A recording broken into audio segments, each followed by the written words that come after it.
आज का ये प्रसंग रहेगा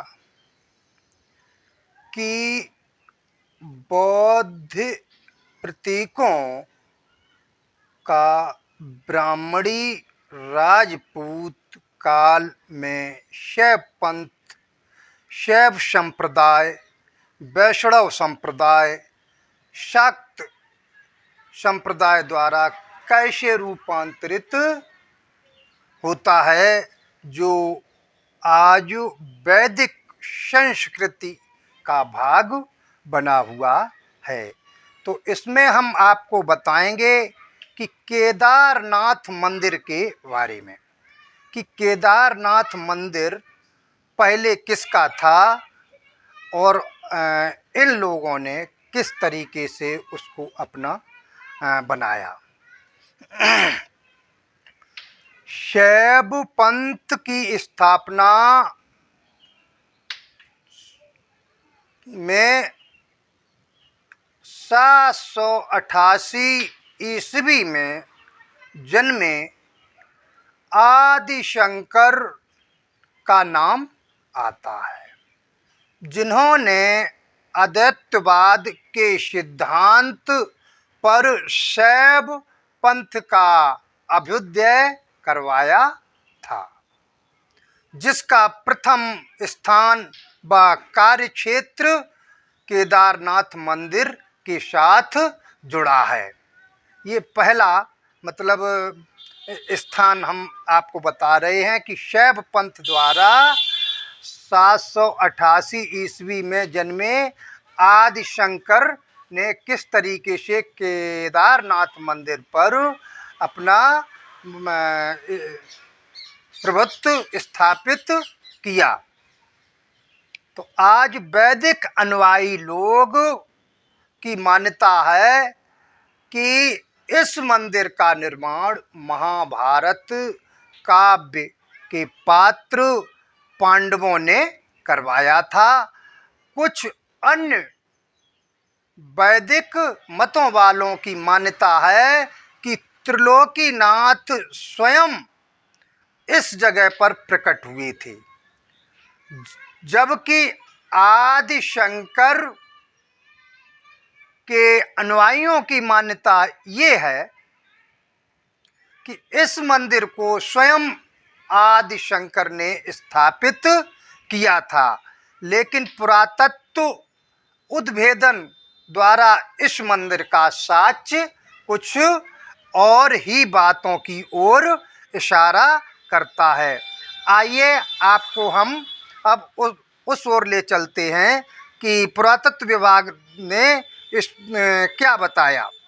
मध्य प्रदेश के ग्वालियर से उत्खनन में एक अभिलेख मिला है, जो मालवा के राजा भोज द्वारा लिखित है।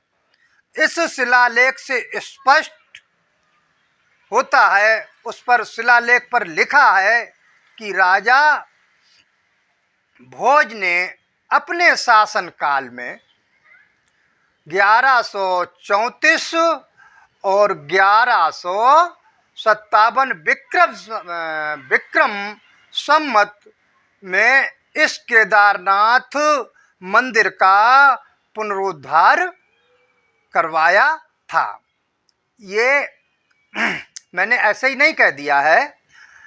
एपियोग्राफी इंडिया वॉल्यूम इसका एक स्रोत से हमने लिया है, वहाँ से ये जानकारी इकट्ठी की है।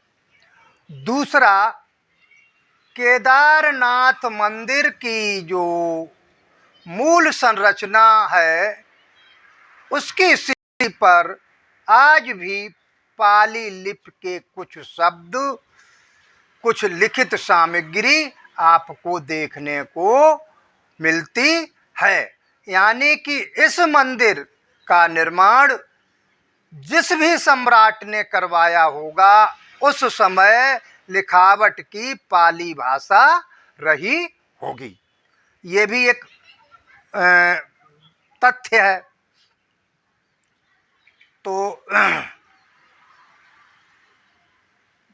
अब तो आज सभी को पता है कि पाली भाषा षड्यंत्र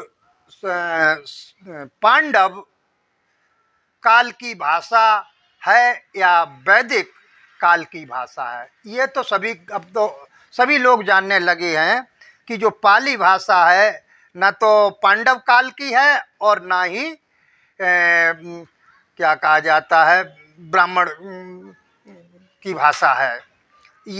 ये बौद्ध काल की भाषा है।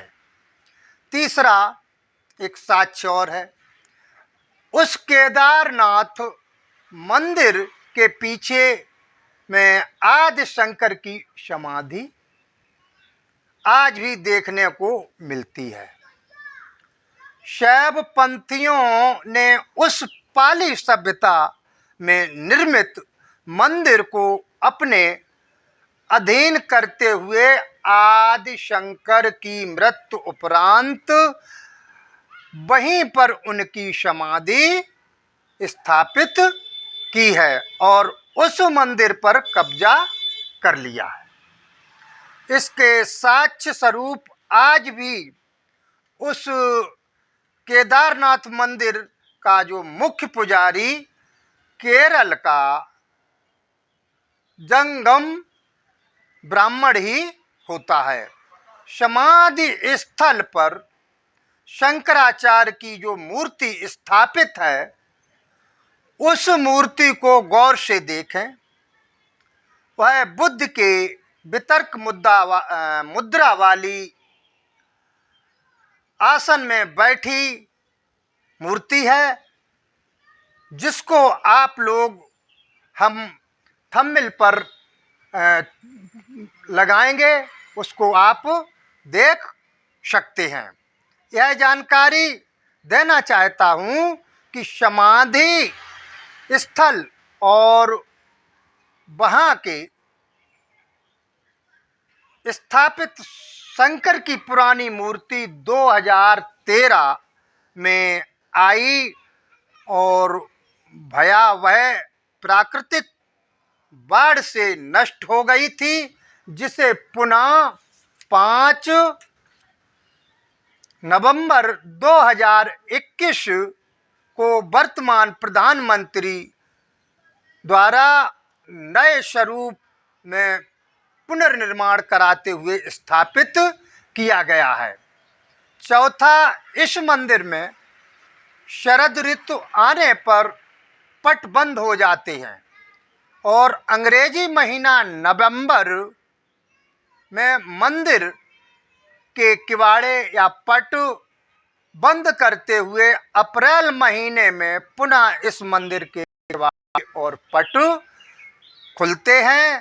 तब तक इस मंदिर की स्थापित मूर्ति के नीचे उखी मठ में जाकर के रखा जाता है। इस मूर्ति को कोई भी देखकर जरूर बता देगा कि यह 5 चेहरे वाली बुद्ध की अवलोकितेश्वर मूर्ति है।